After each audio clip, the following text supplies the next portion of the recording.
As the transfer portal slows, we take some time to ponder Nebraska's place in the ever-changing college football landscape. Coming up.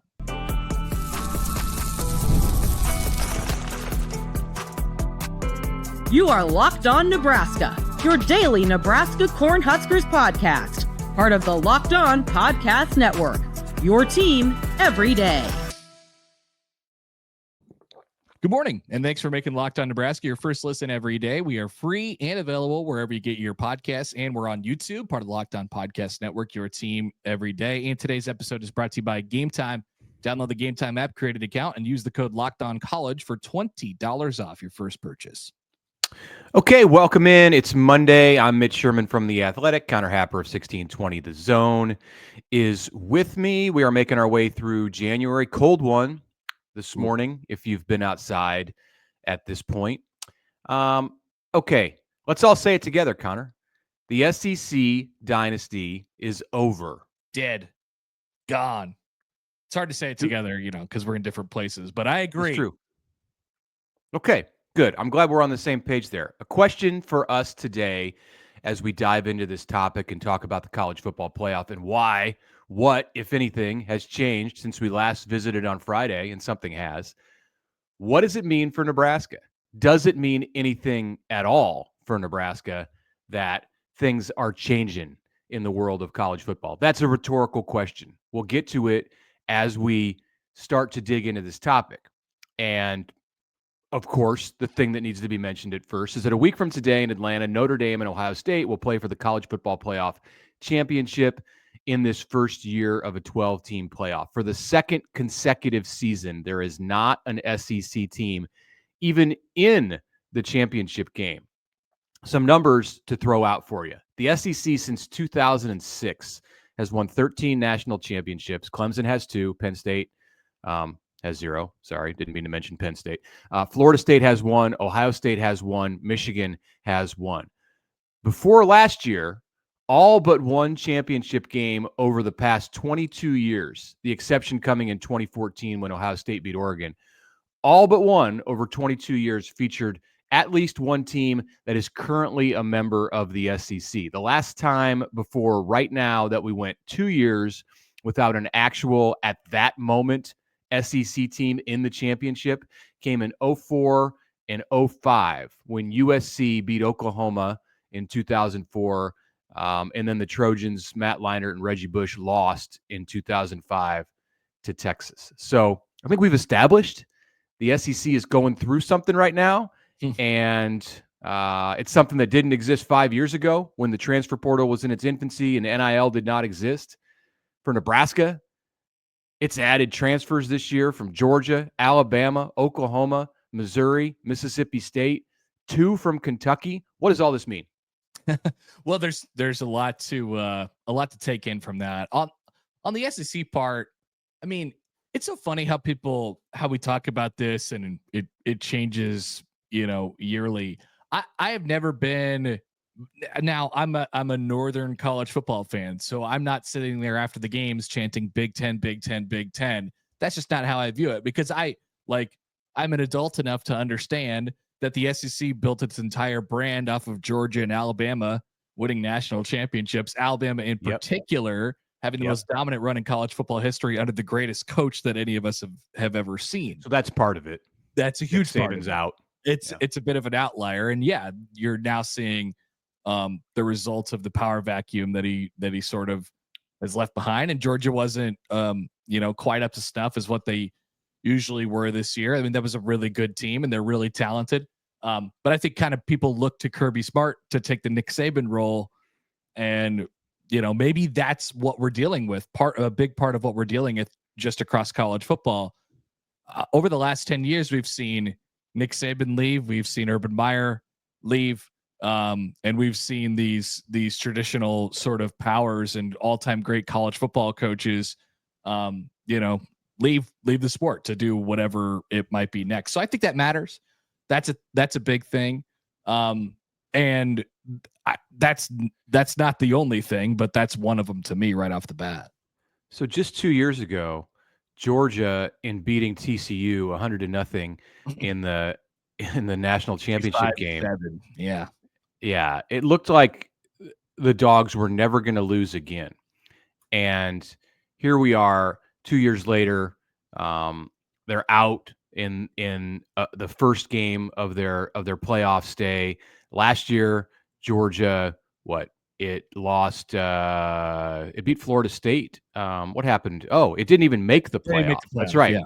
Georgia beat Florida State 63-3 in the Orange Bowl after losing to Alabama in the SEC championship, and then as Alabama goes on to lose to Michigan. So this year, the Big Ten is 5-2 in the playoff, and the SEC is 2-3. Let's see. Texas had 2 wins and a loss.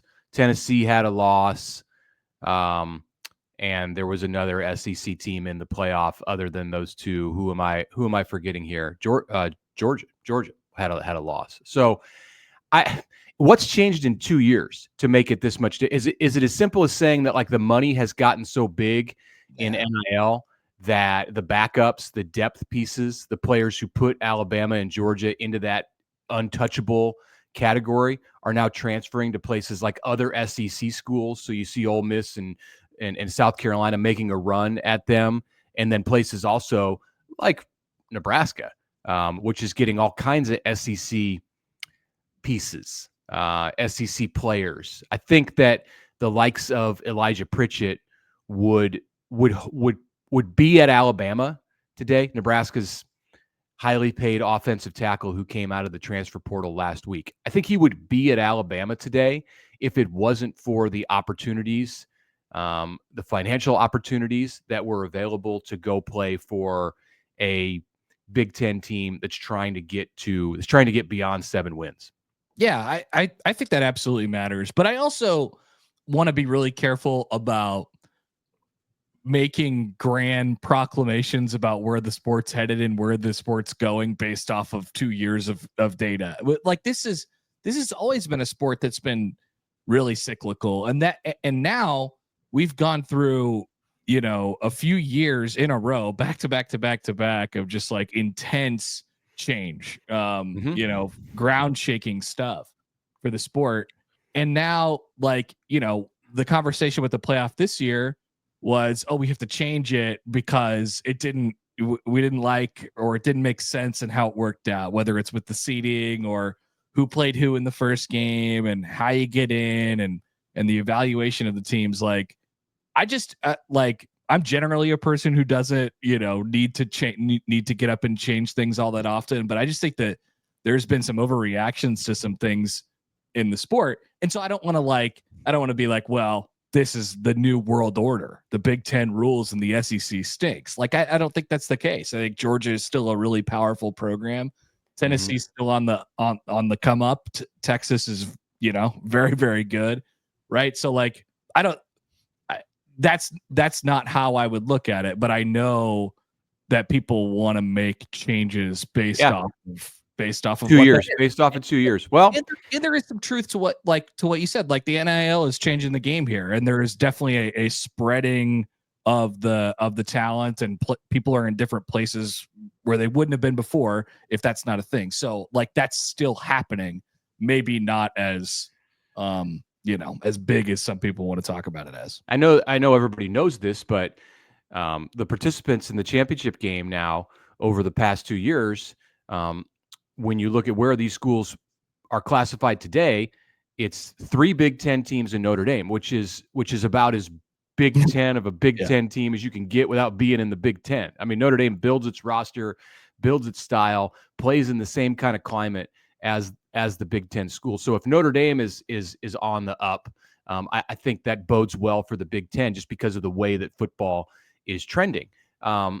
So to bring it back to Nebraska, because why if it's not as simple as saying, is Notre Dame a model for how Nebraska can take advantage of the national shift in power? Nebraska does not have the recent history of Notre Dame. Nebraska does not have, at this point, the national cachet that Notre Dame does. But it's not that long ago that these two programs were on equal footing or somewhat equal footing, I think, with their ability to compete for championships. Notre Dame in the last decade, certainly in the last decade, has looked like a team that was hopelessly out of contention because it just wasn't going to be able to get the kind of athletes to go toe-to-toe with Alabama or Georgia or really whatever SEC team stepped up. And you can that today that can include Texas, Oklahoma, Texas A&M, whatever. And here we are, and they're playing for the championship, and they're doing it in a way that's very similar, I think, to what Ohio State brings to the table, maybe with just some higher end talent. So, can Nebraska look at Notre Dame and be feel optimistic? Maybe.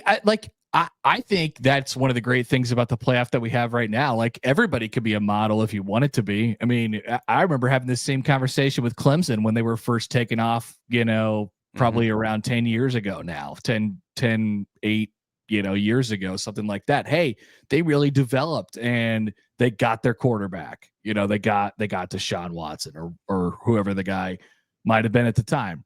I thought they were sort of a model. You could take things from that. Indiana this year proves that you can get hot and go on a run if you have a light schedule. Notre Dame certainly has lived in the same space as Nebraska has lived for a period of time. Nebraska wants to take some of the things that Iowa has done and do them the same way and develop and be really airtight on special teams and defense and all of that stuff. Like Wisconsin with their epic run and in doing what they did in the run game, like Nebraska wants to take a little bit of that and put it into their program. Like, I think what these teams over the years have proven to you is that you can do it if you get it right and if you get a little lucky at the same time as well. So I think, is the short answer to your question. Absolutely. Notre Dame could be, something that you could look at and say, wow, that gives me some hope, because they're not in the space that Ohio State and Georgia and Alabama and whatever is, but they're close to it. So Nebraska needs to do all it can to get close to it as well. Okay, so your thoughts on that bring me to a place to kind of craft a theory about how Nebraska fits into all of this. And let's get into that after we take a break. We'll be right back on the Locked On Nebraska podcast. But first, a message from our sponsor, Intuit TurboTax. Are you tired of the endless waiting, wondering, and worrying about your taxes coming up? Well, it's now a thing of the past. You see, taxes don't need to be complicated. They don't need to be stressful. TurboTax is here to change the game by matching you with a TurboTax expert who can get to work on your return right away. No more waiting for answers. No more wondering if you're missing out on deductions. Whether you've got one form or 20, TurboTax experts give your taxes their undivided attention while you get real-time updates on their progress, so you could focus on what really matters. You won't have to lift a finger, but you'll get the peace of mind knowing that your taxes are being handled by the pros. Ready for stress-free taxes this year and the most money back guaranteed? Head to TurboTax.com today and get matched with your expert who's ready to take your taxes off your plate so you could focus on your day. Only available with TurboTax Live full service, real-time updates only in the iOS mobile app. See guarantee details at turbotax.com/guarantees.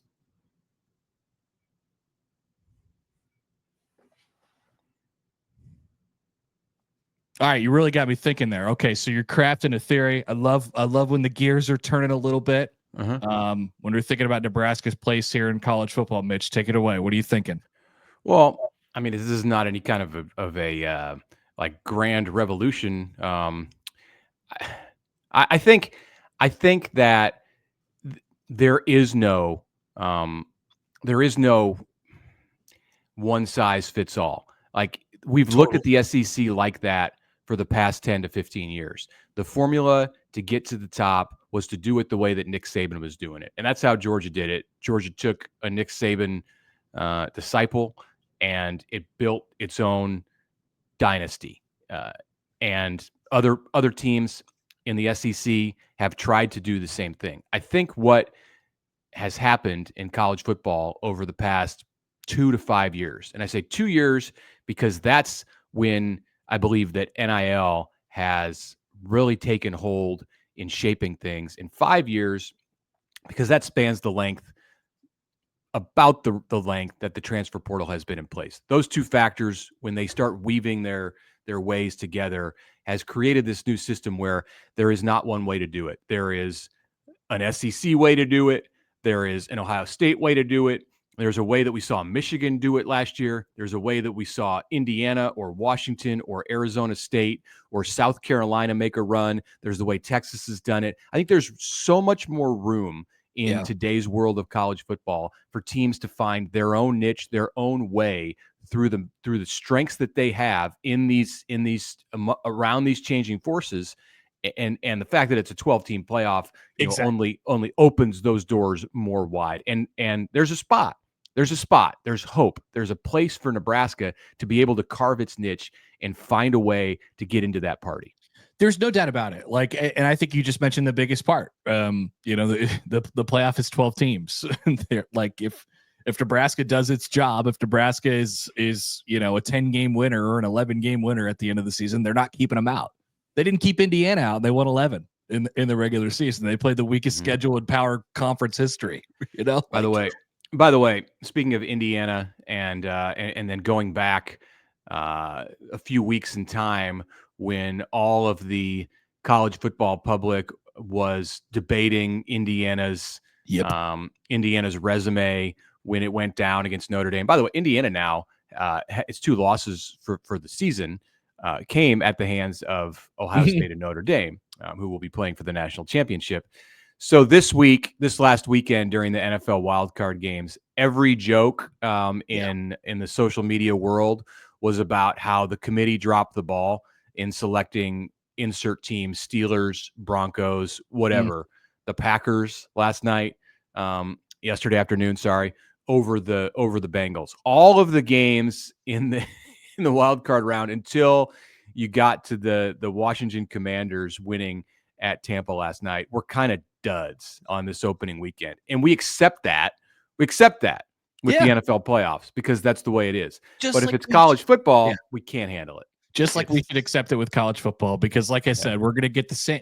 Like it'll look different next year, and people want to change the seating and all that stuff. And I saw that Indiana got some, has gotten some kudos now that Ohio State and Notre Dame, the 2 teams that beat them, are in the national championship game. However, I mean, once again, like another overreaction, Indiana got crushed in that game. Yes, they lost 27-17, but they got freaking smoked. And nobody you can't convince me otherwise. So. Like once again, we're doing this thing, whatever fits the narrative, and it's crazy to me. We do it we do it every single time anything happens. So, like it's just what it is at this point. People talk about things the way they want to talk about them. Was the joke just too good to pass up this weekend? It was during the playoffs because there were people who knew full well that that everyone had already seen it. Everyone had already seen the committee messed up by putting the Broncos in. So much for value and wins. They should have went with the better players on the Bengals. And it's like, then you turn around and like that person's coworker is posting the exact same thing. I guess it was one of those instances where it was just impossible to pass up the temptation to get that out there. And it's funny. Like, don't get me wrong. It's pretty funny because of the, because of the similarities of the 2 situations. Like that's for sure. But as far as Nebraska's place, I agree with you, Mitch, on your theory. Like there isn't really a blueprint. And you can get in the dance because the dance is pretty big now. And the thing that we've always said about Nebraska that is so, I think, like tantalizing about them and people sort of, if Nebraska were to get to this point where they were on the doorstep of it, I think people would really enjoy that. Not talking about locally, obviously you'd enjoy it, but nationally, because it's different. And we like when kind of chaos happens, but Nebraska has always been so close. They've always checked the boxes of like 6 of the 12 requisite things that you need to have in order to be a playoff contender, right? They have this history and tradition, and they recruit at a certain level, and they could get the great schedule sometimes, but they never hold up their end of the bargain. So I think that's the thing that's always so interesting about them is that it always feels like they're really, really close, even though you might look at them and their records and say, God, they are not close. They are so far away. I wasn't sure if I would come out of this conversation. This was a good exercise because I wasn't sure going in if I would come out of the conversation feeling like that Nebraska should feel a little downtrodden, knowing that maybe the balance of power has shifted to the Big Ten, and that the Huskers have to play those teams week in and week out through the college football season. But I think that's outweighed by what we've maybe discovered here, or the conclusion that we've maybe come to, that there is no model. Anyone can do it. Reasonably speaking, Iowa State was one win away from making the college football playoff this year. All of the teams that had byes, all of the conference champions, they were out after one game. Like the chaos that you see in the offseason as it relates to roster management and the payments to players, the legal payments to players, all of it just bleeds over into the season, which to me is a great thing. It bleeds over into the playoff. It bleeds over into what happens in the playoff. It can change year by year. We might be in a situation next year where the top 4 teams, as far as the talent on those teams going into the playoff, are all in the SEC. Like it Totally. it's been a little downward swing for the SEC, but I wouldn't get too content in that if I'm out there representing the Big Ten. Like, let's see come NFL draft time how the SEC stands. I think it's still going to be pretty good. I think it's still going to be an indicator that there is as much or more talent in that league than anywhere else. It's just maybe that it's more spread out beyond the top 2 than anything we've seen in the past 10 to 15 I mean, a great example for that, I think, that happened this year was Arizona State. Who goes all the way to and takes, they get a bye, right? Because they win the Big 12, which is a conference that they are in. People forget that. They take Texas all the way to overtime, and they nearly beat them. And now look at what happens to them, right? You can clean up in the portal. Everybody's, Kenny Dillingham he's got a microphone in front of his face at all times, and he could say whatever he wants. People are like, dang, I like that guy, so I think it could happen that quick too. That's another thing that Nebraska fans could look at and say, dang, if we just caught lightning in a bottle one time, same thing happened with Cignetti this year. If we just caught lightning in a bottle one time, then I think people are going to see how cool this place is, and they're going to want to come and play and watch and all of those things. And they're right. But you got to catch that lightning in a bottle first, and you got to do the work to be able to get there. We're not going to look at these 16 transfers here today in the middle of January and say that Nebraska's caught lightning in a bottle, but give us 3 months, give everybody around the state of Nebraska 3 months, and that might be something that you hear. So let's come back. Let's take a break and talk about the weekend that was around this place and what's on tap for Nebraska here in this third week of January as some of the portal happenings start to wind down. That's coming up next. All right, the CFP is winding to an end. The championship game is on the horizon. You want to go? Want to go to Atlanta? You want to see any live event? There's nothing like it. Game Time can help you elevate that experience. Check out Game Time's new feature. It's called Game Time Picks. It makes getting tickets to events even easier. Game Time Picks filters out the fluff to show you only incredible deals on great seats so you don't have to waste your time searching through thousands of tickets. I've used Game Time. Go give it a shot. Browsing through the deals is a breeze. I love that it lets me see seat views before buying the tickets. The app shows you the total cost up front with no surprise fees at checkout. Plus, they've got the on-time ticket delivery and lowest price guarantee to provide complete peace of mind. So take the guesswork out of buying tickets with Game Time. Download the app, create an account, use the code LOCKEDONCollege for $20 off your first purchase. Terms apply. Again, create an account and redeem the code LOCKEDONCollege for $20 off. Download Game Time today. Last-minute tickets, lowest price guaranteed.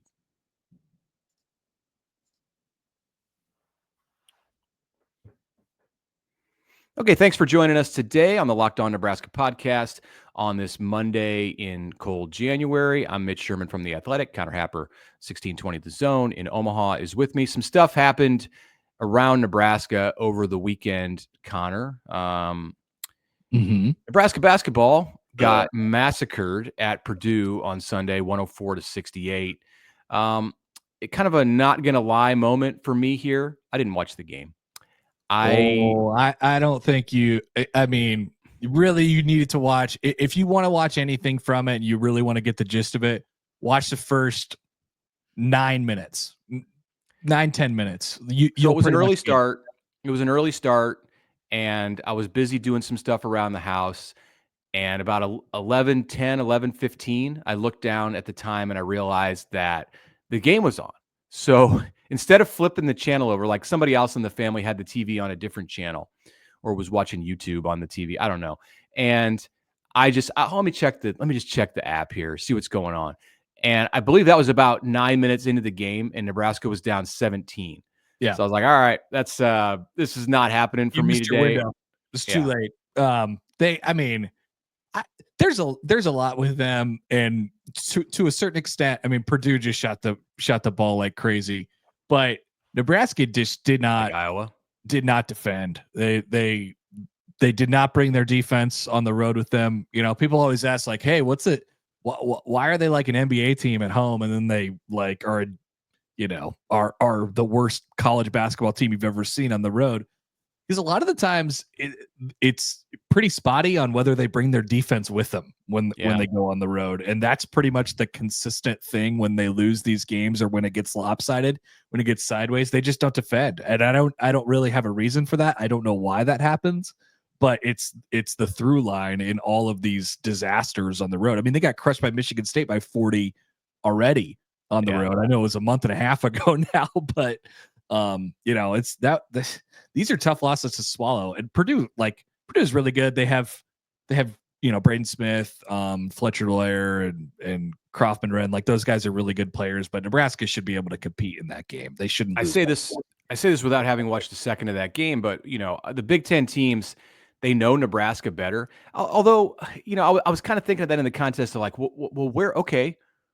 how come that didn't happen at Creighton? That's one of the more difficult places in the country to play. And Creighton was more at full strength at that point, before the Pop Isaacs injury, than the Jays are now. And Nebraska went in there and dominated with its defense. I don't know. Maybe it was an easier puzzle to solve against Creighton because Nebraska just took away the big guy and Creighton had an off night shooting, and it was as simple as that. Yep. Yeah. But the intensity was there. The energy was there. And that's not been the case. I did watch the Michigan State game. I did watch the second half of the Iowa game. I do see the score with Purdue putting up 104. I think this is the first time in this season for Nebraska that it's got a real identity crisis. Like, it came back from Michigan State, and all right, you could kind of shrug that off. It was the Big Ten opener. You had some non-conference left to be able to sharpen your game before you went back into the league. And but you got Rutgers coming in on Thursday to PBA, where Nebraska is supposed to be unbeatable, and this team doesn't feel unbeatable right now. No, but I don't know. Still, I mean, it was a tough week for them. That's for sure. But you take care of business at home, and you'll start feeling pretty good again. Yeah. And the question is, can you go steal a couple on the road? And Nebraska's got plenty of opportunities to do that in the season. It's not like the season ends tomorrow. I think they go back out to Maryland. Maryland. They go back out to Maryland, which is tough. Next weekend, they go to Wisconsin the weekend after that. So like, they'll have opportunities to. I mean, we've seen if you don't show up on defense against Wisconsin, they'll pick you apart, and they are. Oh yeah. They can go for 100. Same thing as Purdue. So Nebraska, it's you're putting these pieces together, bunch of people coming from different places. Like, you have to drill into everybody's head, hey, it's got to be like this all the time. It's got to be this edge all the time. And teams, oftentimes, this is not just Nebraska, or not just teams in the Big Ten, or not just old teams or whatever. It just takes a long time to learn that, I think. And so you're at the middle point, nothing crazy yet. Any other weekend highlights for you? How are things going with the baby? You guys getting out of the house in this cold weather? What's happening in Happer World? Baby is great. She's almost 6 months old now, which is kind of nuts. Are we getting out of the house? No, no, and that's okay. Don't have any problem with that. But you're in that mode. That's kind of a rut that you got to get out of. You just got to do it. You got to go. You got to bring the diaper bag. You got to say things are going to happen, like what's going to hit the fan when we're out, and it's going to feel like it's a bigger deal to you than it is to the people around you. Like you're not bothering them if there's poop on the floor. You're not. If the crying is happening at a level that is just outside of like your decibel, like it's okay. You can go. You deserve to be able to leave the house. Well, I'm trying to. Okay, so like whatever local sporting event I'm working, there's one on Tuesday in downtown Omaha, but I am trying to get I'm trying to get everybody out to the Nebraska women's game. They're packing PBA, which that would be not this coming Sunday, but next Sunday, the 26th against Ohio State. They have a home game next Monday as well against Wisconsin. So trying to get everybody out to that one. I was really, torn up to see the news about Allison Widener this weekend, where it looks like headed for her third major, knee surgery in basically 3 years here. How do you come back? If you've had, we've seen football players getting just getting her confidence back. Right. I watched the game, the most recent home game, and I was like, oh, okay, look, this is how they get over the Natalie Potts situation, because Widener's back and playing like what people knew that she could be before the last injury, and then she's down again. Happened in practice, right? Yeah, and then they went out to Rutgers and she didn't go along for the trip. So big game for Britt Prince. I saw the Omaha product, the true freshman, 24 points. She's starting to come along too. So I think it was a slower process with this team, but you just and Widener was certainly getting there, but man, that one hurts bad. They're not going to be what people dream they could be without those two key pieces, but that's the way it goes. And also this weekend in Lincoln, somewhat under the radar, Gable Steveson, the Olympic gold medalist, who wrestles for Minnesota, was at Devaney. He's been in the WWE. He's been in training camp with the Buffalo Bills, and he was on the mat in Lincoln. Amazing what amateur athletics can bring you these days. So how old is Gable now? Because he's certainly a name that's been around for a long time, but he won a gold medal in the 2020 Olympics, which was contested in 2021. He's not your age, but he's 24. He'll be 25 coming up in May. Put on a show, it sounded like, but Nebraska came back and won that duel in a top 10 matchup. So congrats to Mark Manning and his team. And then Friday night in the city of Omaha was like a celebration of local volleyball, like tons of ex-Huskers either playing for the Omaha Supernovas or playing for the League One volleyball team, which was down in Texas. Is that where that first match went? Was it? Yeah, they were in Houston. I believe. Yeah. So you had the Olympians, Jordan Larson and Justine Wong-Arantes, and you had the recent local heroes, Lexi Rodriguez, for the League One team, and Merritt Beeson playing for Atlanta, up in Omaha at the Supernovas. Over 13,000 packed into CHI to watch the Supernovas with Allie Batenhorst and Lindsay Krause and Caitlin Horde and Kayla Caffey.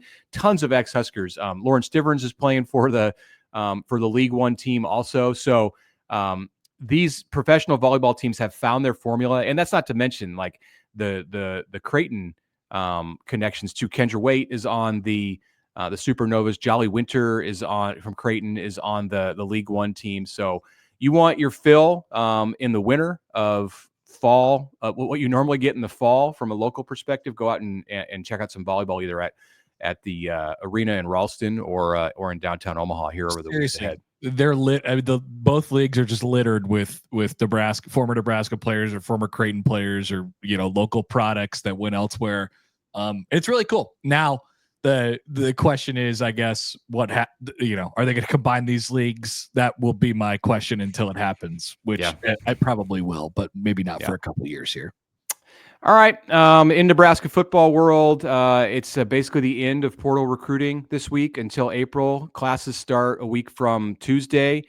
in Lincoln. I think Nebraska's still doing some work and waiting on an announcement from the wide receiver Jonah Wilson, who played the last 2 seasons at Houston. But 16 transfers in the fold for Nebraska. They'll be showing up here in the coming days and making their presence known on campus as Nebraska gets into the mat drills and all the winter conditioning stuff that we'll be getting, I'm sure, some fun social media posts about over the weeks ahead. So that's it for us today. Thanks for making Locked On Nebraska your first listen.